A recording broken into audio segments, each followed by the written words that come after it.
They have a license granted by us at the FCC, and that comes with it an obligation to operate in the public interest. But frankly, when you see stuff like this, I mean, look, we can do this the easy way or the hard way.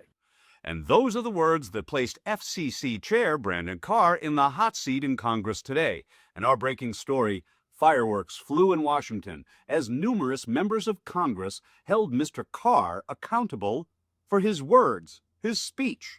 Welcome to Occupy, Democrats, and hit the subscribe button if you are as committed as we are to keeping the mock securely in democracy. That's not funny!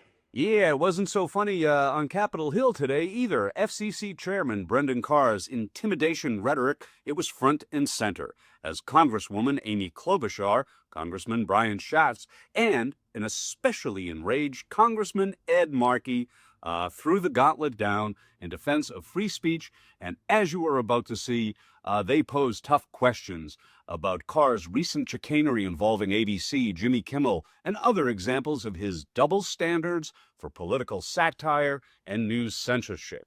First, we recognize Congresswoman Amy Klobuchar. You know, I believe, too, that there is no place in chilling political satire. But after Jimmy Kimmel's monologue, you went on a podcast and suggested that ABC should take Kimmel off the air, saying, we can do this the easy way or the hard way. Those were your words. Do you think it is appropriate to use your position to threaten companies that broadcast political satire?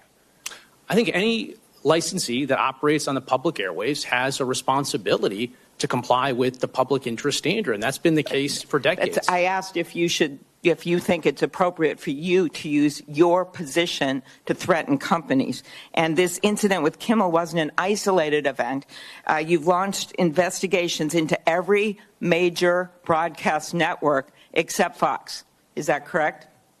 I don't know if that's true or not. We do have investigations going on NPR and PBS. We have a number of investigations that are ongoing. So a quick Google search will tell us that as of late 2025, FCC Chairman Brendan Carr has launched investigations into all major broadcast networks except Fox, which brings us to Congressman Brian Schatz's grilling of Chairman Carr. Now, on the other side of this, Congressman Ed Markey gets very heated and very direct with Chairman Carr. So if there's a determination by the Federal Communications Commission that satire is not in the public interest, you believe you have the authority to revoke the license of the broadcaster?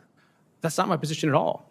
Okay. My position is if the use of the facilities isn't in the public interest. Then let me clarify the question. Satire that's not broadcast hoax, that's not news distortion policy, is perfectly fine. But I also don't understand the conversation about what satire are we talking about? Where was there satire? We're not doing the questions in this direction. Okay. Chairman, my final comment is I have actually enjoyed our relationship. I have praised you behind your back as a solid, someone I disagree with, but solid, knowledgeable person. This stuff, at least up until the last year, has been out of character, and it will not age well. And it will not age well on the conservative side of the aisle and the liberal side of the aisle. This is not American FCC behavior, and I'm hoping we can recalibrate.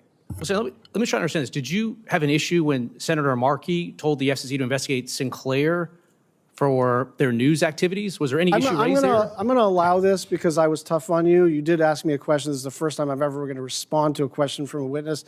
I did not sign that letter. So our featured clip today, it comes from Massachusetts Congressman Ed Markey, who goes all Southie on Brendan Carr.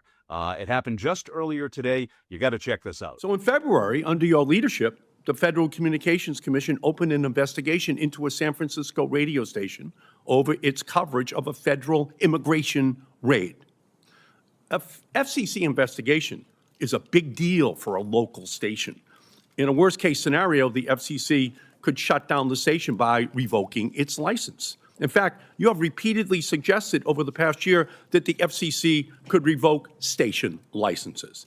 Yet this investigation was based solely on the news content of the radio station's coverage of an immigration raid. I have the entire news statement that they put out that day. This happens every day, everywhere across the country for broadcast journalists. This investigation was based solely on this very brief statement that is in everyday coverage. And I have that transcript. And the anchor was literally reporting on the information that was released by the mayor, by the local city council member, and a community group. So you're telling me that reporting on statements from public officials and a community group is grounds for an FCC investigation? So the concern there in the report was that there may have been interference with lawful ICE operations. And so we were asking questions about what happened. This was a period of time, remember, when ICE agents were being attacked, their locations, undercover locations were being disclosed. There is nothing in here that discloses anything. There's no risk to anyone except And they can provide that to us. No. The risk that it's posed here is to you, to the broadcast journalist coverage.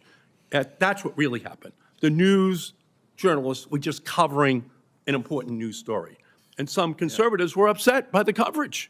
So you use your power as FCC chair to hang a sword of Damocles over a local radio station's head. And that's precisely what you warned about in 2022, the government targeting a newsroom's editorial decision. Well, guess what happened?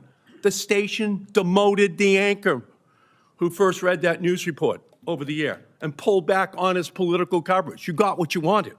One former journalist at the station said, chilling effect does not begin to describe the neutering of our political coverage. That's what you wanted, that's what you got, but it affected stations everywhere. He is turning the Federal Communications Commission into the Federal Censorship Commission. It's a betrayal of the FCC's mission. You should resign, Mr. Chairman. Okay, well, in summation, I guess George Orwell said it best. Freedom is the right to tell people what they don't want to hear. So if these government agencies are selectively targeting satire that bothers the president, maybe he should just cover his ears.